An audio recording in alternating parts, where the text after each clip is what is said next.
नेताजी, नेताजी इधर देखिए, मुझे देखिए। नेताजी देखिए, मैं इधर ही हूं, मुझे देखिए। चलिए हटिए, आप लोग साइड हो जाइए।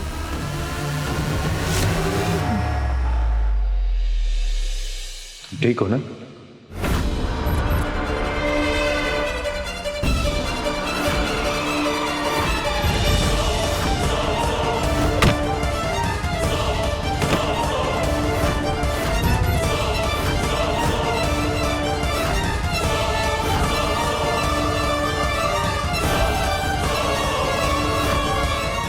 ऋषि, तुम मेरे साथ चलो।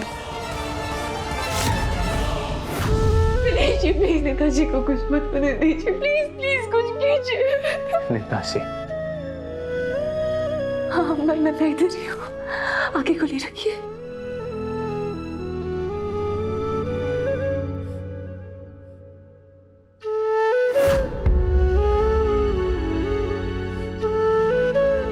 जब उसे पता चला कि वो प्रेग्नेंट है तो बच्चा गिराने आई थी यहाँ। दूर रहो मुझसे, हटो यहाँ से। नहीं नेताजी, एक सुमन, तुम्हारा ये प्यार, तुम्हारी फिक्र, ये सिर्फ और सिर्फ झूठ है, तुम्हारी तरह झूठ है।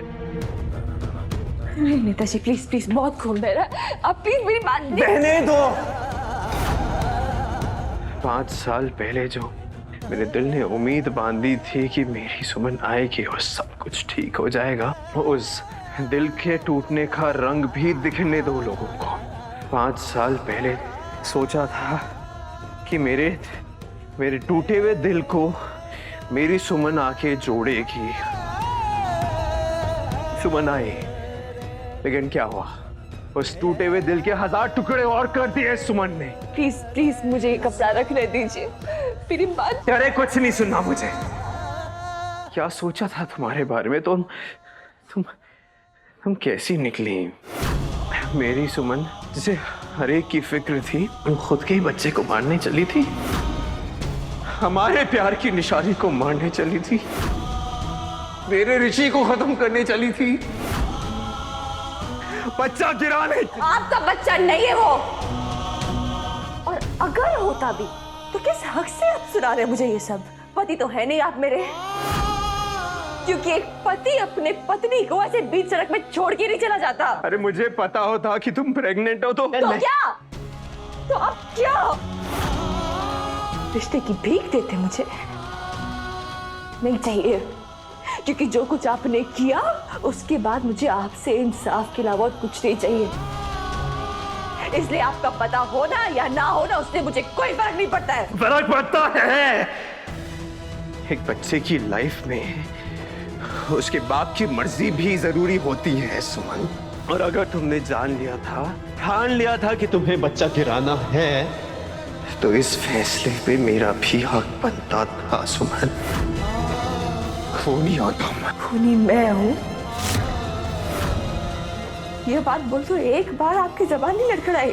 उस इंसान की जबान जिससे मेरे भाई को मरवाया, जिसने खून कराया, आप मुझे खूनी बोल रहे हैं?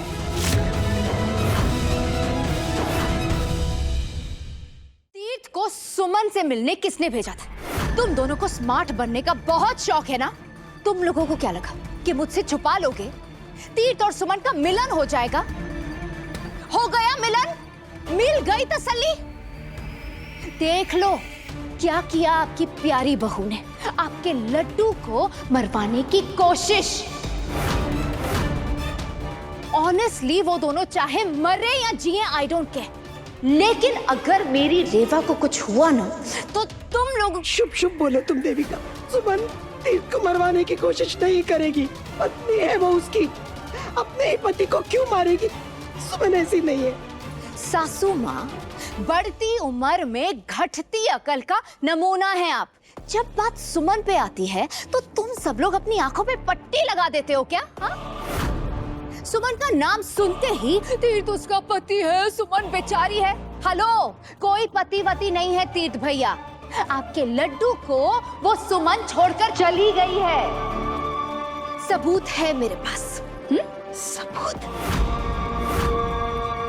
ऋषि का बर्थ सर्टिफिकेट। पढ़िए पढ़िए, बाप के नाम के आगे क्या लिखा है, पढ़िए। विक्रम। विक्रम है ऋषि के बाप का नाम।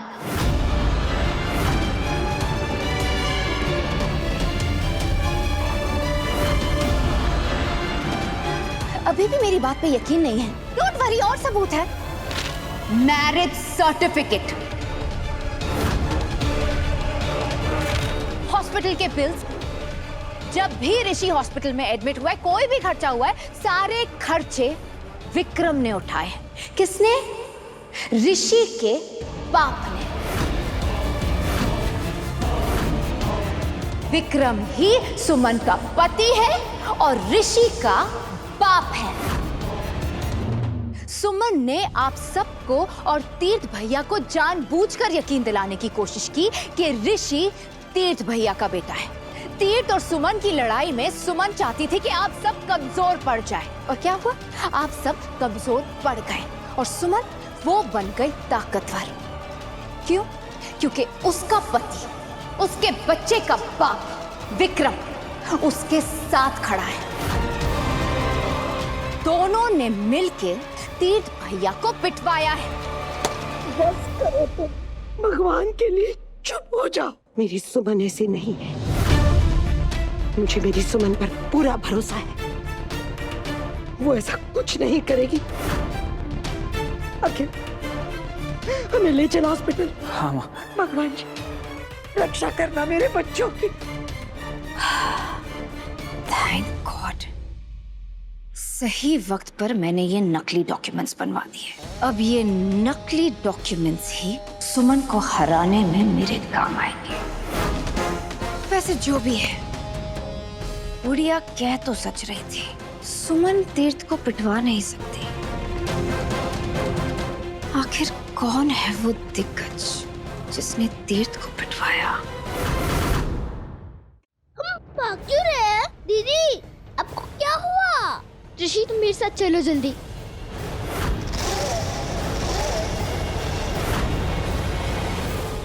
मेवा दीदी, आप कहाँ जा रहे हैं?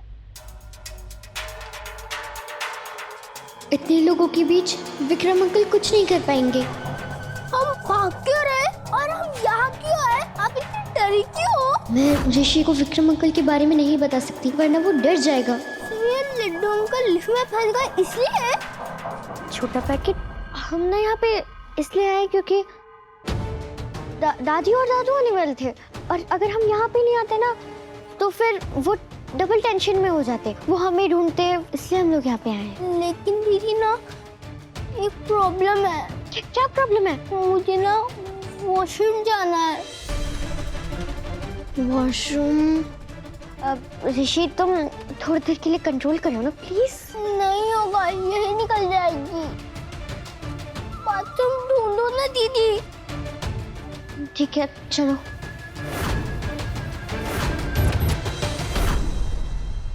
हे भगवान, मेरे लड्डू की रक्षा करना। कुछ नहीं होगा तुम्हारे लड्डू को। गीतांजलि, सुमन है उसके साथ। मुझे तो ये समझ में नहीं आ रहा है कि जब देविका भाभी को तीर्थ भैया और सुमन भाभी की मीटिंग के बारे में पता नहीं था, तो उन पे हमला किसने करवाया? ये कौन सा नया दुश्मन आ गया मेरे लड्डू के जीवन में? अगर मुझसे इतनी नफरत थी तो बचाए क्यों मुझे? मरने देती ना सड़क पे। क्यों लाई तुम हॉस्पिटल में मुझे? क्योंकि इंसान हूं ना मैं, आपकी तरह खूनी नहीं हूँ। और वैसे भी अगर आपको छोड़ देती ना वहाँ, तो आप तो यही सोचते ना कि मैंने आपको मरवाया, लेकिन आपकी जितनी गिरी हुई नहीं हूँ मैं। तुम्हारे साथ तो कुछ भी पॉसिबल है। तुम कुछ भी कर सकती हो सुमन। क्या बोला था तुमने? इंसाफ चाहिए तुम्हें। एक बाप को अपने बच्चे से 5 साल दूर रखने के बाद भी तुम्हें इंसाफ चाहिए? रियली? इंसाफ के लिए ना सुमन, सच बोलना चाहिए। बोल पाओगी सच? तो बोलो, बताओ मुझे कि ऋषि किसका बेटा है। बताओ मुझे, मैं सोच जानना चाहता हूँ। ऋषि मेरा बेटा है। अरे नहीं है, 1000 बार पूछेंगे, मैं लाख बार आपको जवाब दूंगी। ऋषि आपका बेटा नहीं है। बोलो ना किसका बेटा है? विक्रम का बेटा है, किसका बेटा है? आप बैठिए, आपको बहुत खून बह रहा है, ठीक है? मुझे आपको जवाब देने की कोई जरूरत नहीं है। देखिए, छुओ मत मुझे, जवाब जानना, जवाब तो मुझे अभी के अभी। किसका बेटा है वो? विक्रम का बेटा है। मुझे कुछ नहीं कहना, मुझे एक कपड़ा रखने दीजिए, बहुत खून बह रहा है। अरे हटो मेरे पास से, हटो। मुझे सिर्फ जवाब जानना है। जवाब दे सकती हो तो मुझे छुओ, पर तुम्हें मुझे छूने का कोई हक नहीं बनता। क्या कर रहे हैं आप? ये सब नाटक ना वो विक्रम के साथ करना, मेरे साथ नहीं करना। मुझे बिल्कुल भी अच्छा नहीं लगता, समझी? तुम्हारे साथ ना इस लिफ्ट में रहना ही इम्पॉसिबल है। मैं तुम्हारे साथ यहाँ पे रह ही नहीं सकता यार। ये नाटक ना मुझसे नहीं होता है, नहीं हो पा रहा मुझसे। और ये नाटक तो इनफैक्ट तुम्हारी मुझे शक्ल ही पसंद नहीं है। It's not okay for me to be here. एक सेकंड, खोलो दरवाजा, खोलो। हटो, एक सेकंड। दरवाजा खोलो।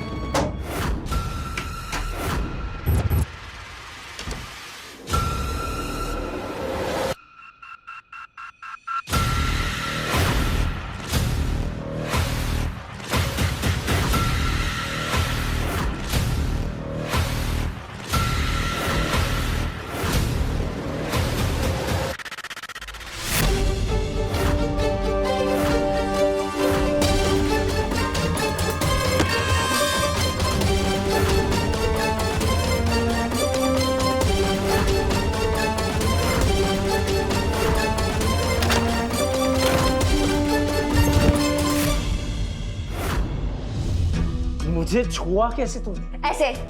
हटो, मुझे बाहर जाना है। Shut up! बैठो इधर चुपचाप। रास्ता है जाने का, दरवाजा खुला है अभी तक। वो काम कर रहे हैं ना, अपना काम करने दो। ये सब ड्रामा करके उनका काम खराब मत करो। चुप। चूं तक निकलनी चाहिए तुम्हारे मुंह से।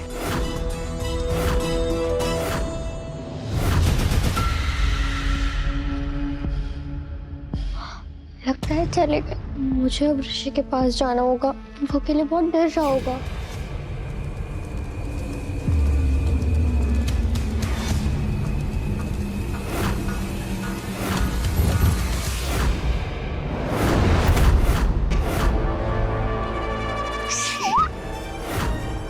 लगता है तुमने सब कुछ देख लिया है। अब अच्छी बच्ची की तरह ना अपना मुंह बंद रखना, समझ आई? अगर किसी को कुछ भी बोला ना तो मैं वही हाल तेरा भी करूंगा जो मैंने तेरे चाचू का किया है।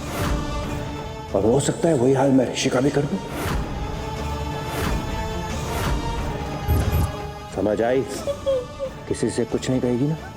हाँ, मुंह बंद रखेगी। हाँ, अब मुंह बंद और कान खुले। और मेरी बात ध्यान से सुनो तीर्थ मित्तल। जब तुम्हारे साथ थी तब तुम्हारे सिवा किसी और के बारे में सोचा तक नहीं था मैंने। तुम्हें अपना सब कुछ दिया, अपनी उम्मीदें, अपना सपने, अपना प्यार, अपना विश्वास, सब कुछ। देविका भाभी ने लाख कोशिशें की हमें अलग करने की, लाख कोशिशें की कि मेरा विश्वास आप पे से उठ जाए, लेकिन वो एक भी बार कामयाब नहीं हुई क्योंकि मैंने उनकी बात नहीं सुनी। लेकिन जिस इंसान पे मैंने पूरा विश्वास किया, जिस इंसान को मैंने अपना सब कुछ दिया, उसी ने मेरा विश्वास तोड़ दिया, मेरा सब कुछ छीन लिया मुझसे। मेरे सपने, मेरी उम्मीदें, मेरा विश्वास, मेरा प्यार, मेरी खुशी, मेरा सब कुछ। उसी इंसान ने मुझे छोड़ दिया।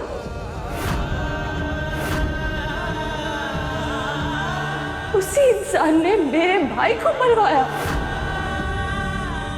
उस इंसान का कोई हक नहीं बनता मुझ पर। और वैसे भी एक लड़की अपने जीवन के साथ, अपनी बॉडी के साथ जो मर्जी करे, एक पराये आदमी को ना कोई हक नहीं बनता उसे कुछ भी कहने का या कोई भी टिप्पणी देने का। और तुम पति नहीं हो मेरे, तो बनने की कोशिश भी मत करो। और तुम भी मेरी पत्नी नहीं हो जो बनने की कोशिश कर रही हो, तो प्लीज मत बनने की कोशिश करो।